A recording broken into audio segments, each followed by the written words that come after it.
Gospel lesson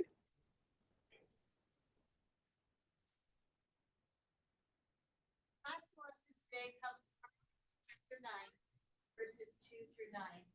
6 days later, Jesus took with him Peter and James and John and led them up a high mountain apart by themselves. And he was transfigured before them, and his clothes became dazzling white, such as no one on earth could bleach them. And there appeared to them Elijah with Moses, who was talking with Jesus. Then Peter said to Jesus, Rabbi, it is good for us to be here. Let us make 3 dwellings, one for you, one for Moses, and one for Elijah. And he did not know what to say, for they were terrified. Then a cloud overshadowed them, and from the cloud there came a voice, This is my son, the beloved. Listen to him. Suddenly, when they looked around, they saw no one with them anymore, but only Jesus. And as they were coming down the mountain, he ordered them not to tell anyone of what they had seen until after the Son of Man had risen from the dead. This is the word of God for the people of God. Thanks be to God. Will you pray with me? Oh Lord, may the words of my mouth and the meditations of all of our hearts be acceptable in your sight, O Lord, our rock and our redeemer.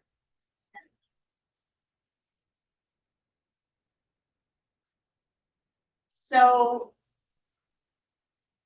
Friday, Brian said to me, wait, is it true that neither of us has a meeting on Sunday night? And I said, yes, I think so. And he said, how did that happen? And then he says, wait a minute. It's the Super Bowl. And that is how that happens. Nobody wants to be in church for a meeting during the Super Bowl. And I said, you're right. That is how that happens. And he says, I wonder if anybody will remember what Sunday is besides Super Bowl. So we talked about it a little bit at the children's sermon. We're going to talk about it some more. Who knows the name of Sunday? Transfiguration Sunday, you're right. So Jesus took with him Peter and James and John, 3 of his disciples, and he led them up on the high mountain apart by themselves. And it says he was transfigured before them.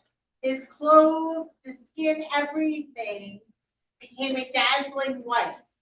So white, so bright, like no one on earth would be able to bleach. Like no one would be able to see. Bright as the sun. Now, I want you to imagine that you were Peter or James or John and you were up on this mountaintop.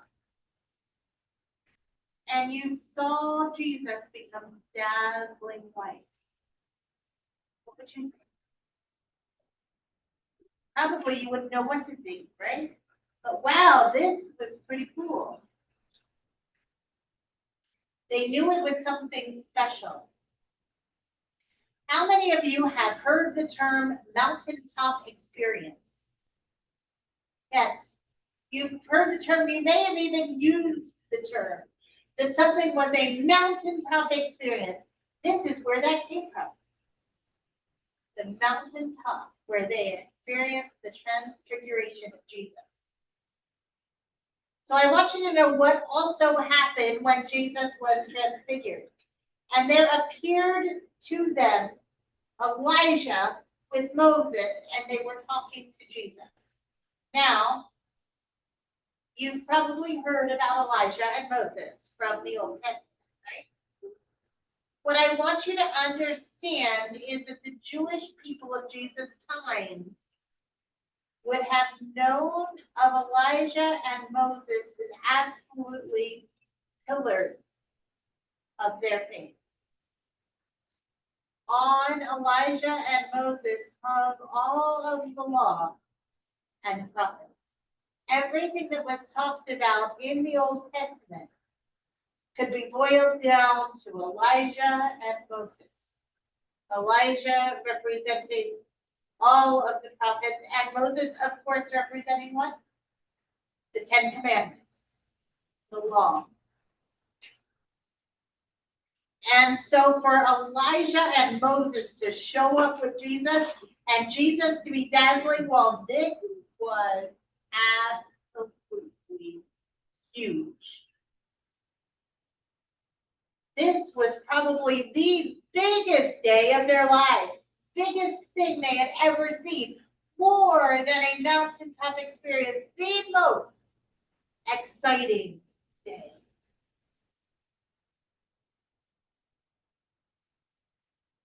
I want you to think about it.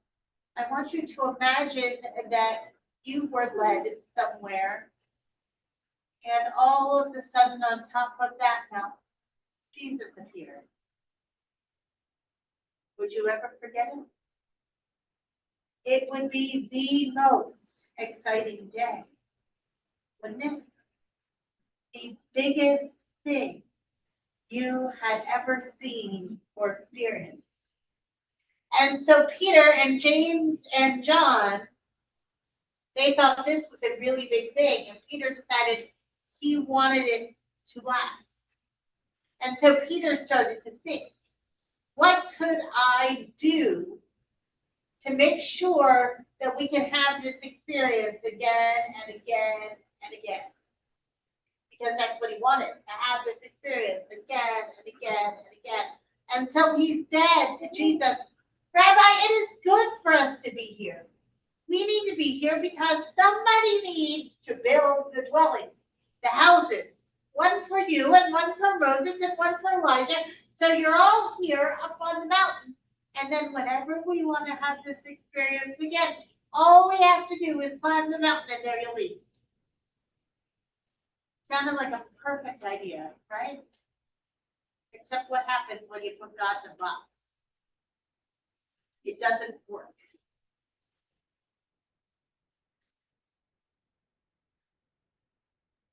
And then a cloud overshadowed them, and from the cloud came a voice. This is my son, the beloved. Listen to me. How many of you have heard that before? This is my son, the beloved. Listen to him. Sure, when Jesus was baptized, right? Voice came from the clouds and said, this is my son, whom I love. Listen to him.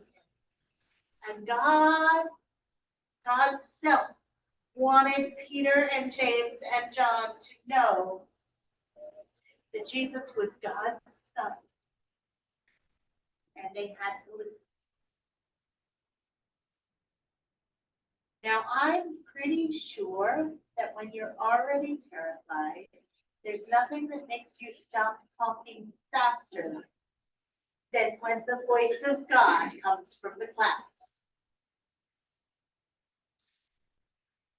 So Peter left his idea of the three dwellings behind, because God is pretty much bigger than what Peter can come up with in his mind.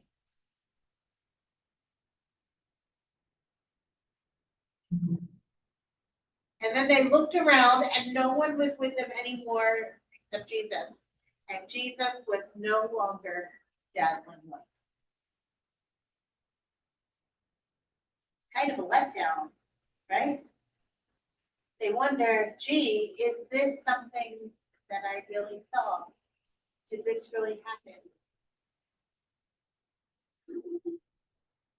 And I imagine that Peter and James and John asked themselves that question between themselves quite often. What did we see up there? Did it really happen? I want you to imagine how excited they were and how ready they were to go down and tell the rest of the disciples everything they see.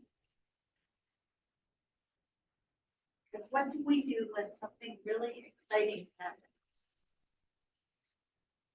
And we no longer have words to share. Usually we try to share it anyway, don't we?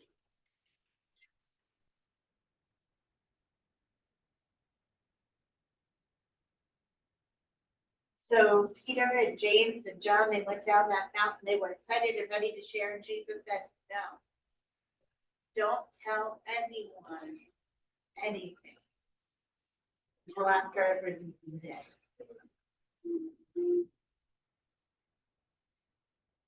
How many of you have tried to tell an exciting story to someone and they look at you like this? And then you thought, oh, I guess you had to be there. I'm betting that this is one of those stories.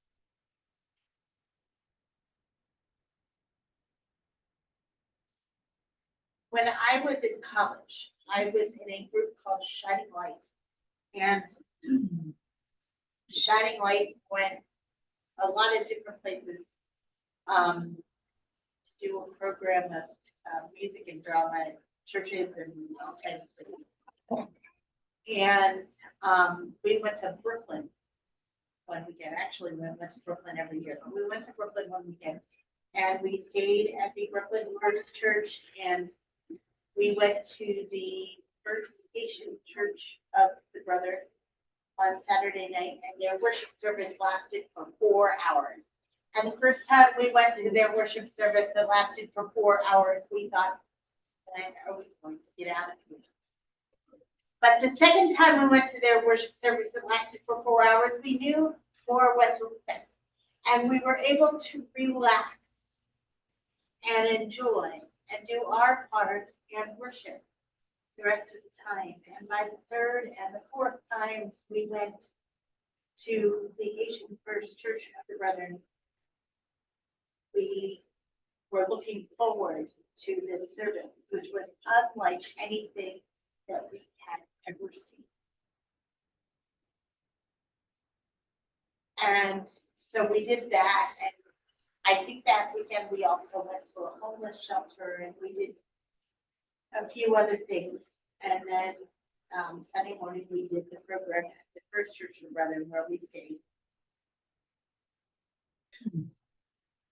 And I can remember that whole weekend just felt amazing. And we couldn't figure it out, we couldn't put it in words. We didn't know why it felt amazing. But we knew that we'd met God there. And we'd had an amazing time. And so we went home and we tried to explain it to others, and they didn't get it any better than I can explain it to you today, because I still can't put into words what made it amazing. But I remember that my friends and I, we would look at each other and we would say something like, we went to Brooklyn and it was, and so the next year they went to Brooklyn. This was my senior year, so I graduated. They went to Brooklyn, and I called them Sunday afternoon when they would have been arriving home, and I said, how was your trip? And they said, it was, and I said, oh, that's wonderful. I'm so glad to hear it. And they said, not that kind of love. They had a very hard trip that year. And difficult things had happened. And I realized then that is a really big word. It can mean that things were truly amazing and awesome and beyond description. And it can mean that things were really terrible and nobody even knew what to say. So I wonder what Peter and James and John did say to people when they went down the mountain. We went up on the mountain, and it was, and then they'd stop. What did it mean?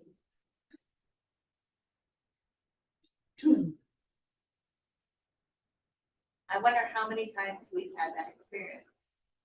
That I guess you had to be their experience. The experience where you go excited to share with someone exactly what something meant. And they look at you blankly because I guess you had to be there. And I think that is exactly why Jesus said, I don't want you to tell people until after I've risen from the dead. Because guess what was going to happen when Jesus rose from the dead? People were going to figure out who Jesus was. And then you could say, I went up to the mountain, and we were up on the mountain with Jesus, and all of a sudden he was glowing a dazzling white, and everybody would be like, wow, really? Tell me more. Because they had a background of who Jesus was. But until that happened, they didn't have any kind of background, any way to relate to what had happened. And so someone would go down and try to share the story, and people would look at them and go, wonder what's wrong with Peter, James, and John. Wonder if we could do something to help them.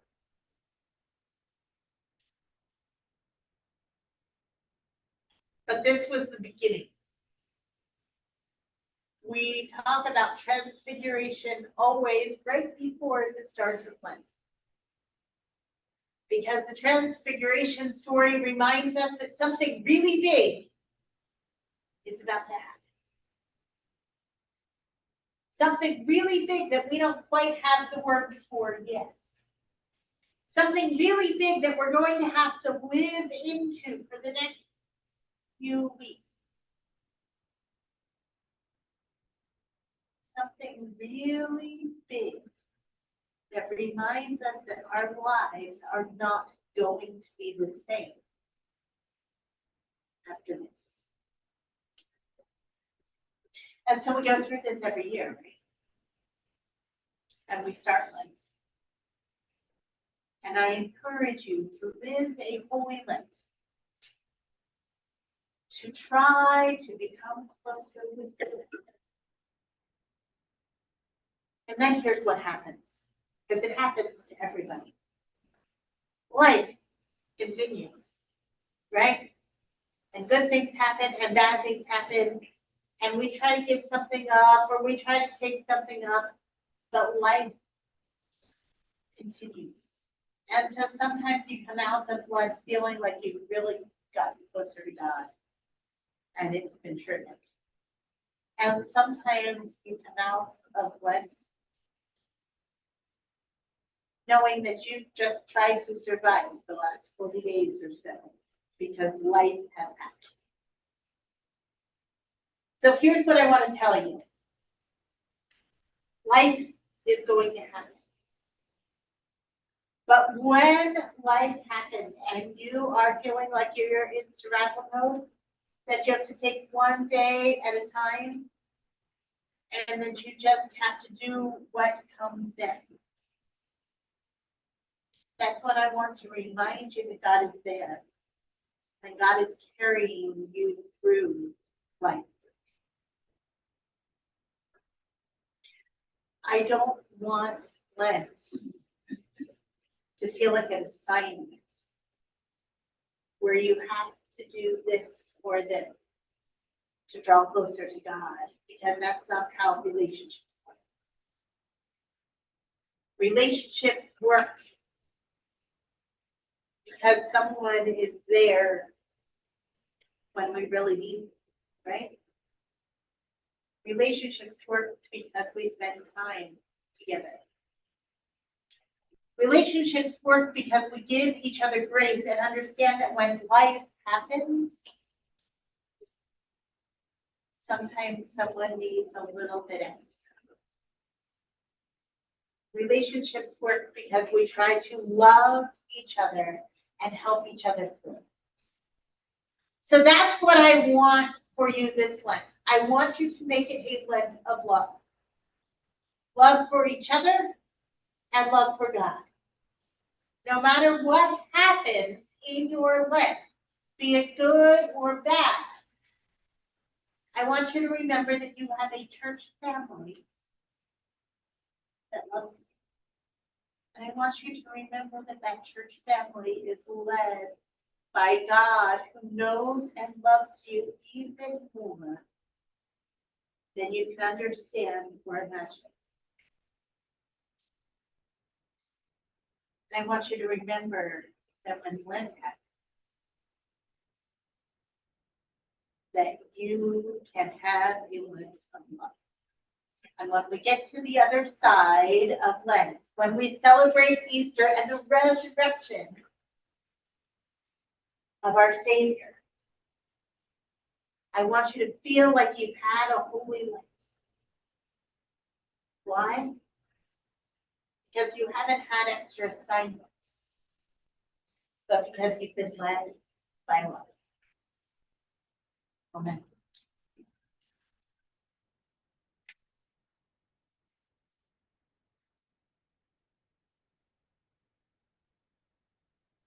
We can stop recording.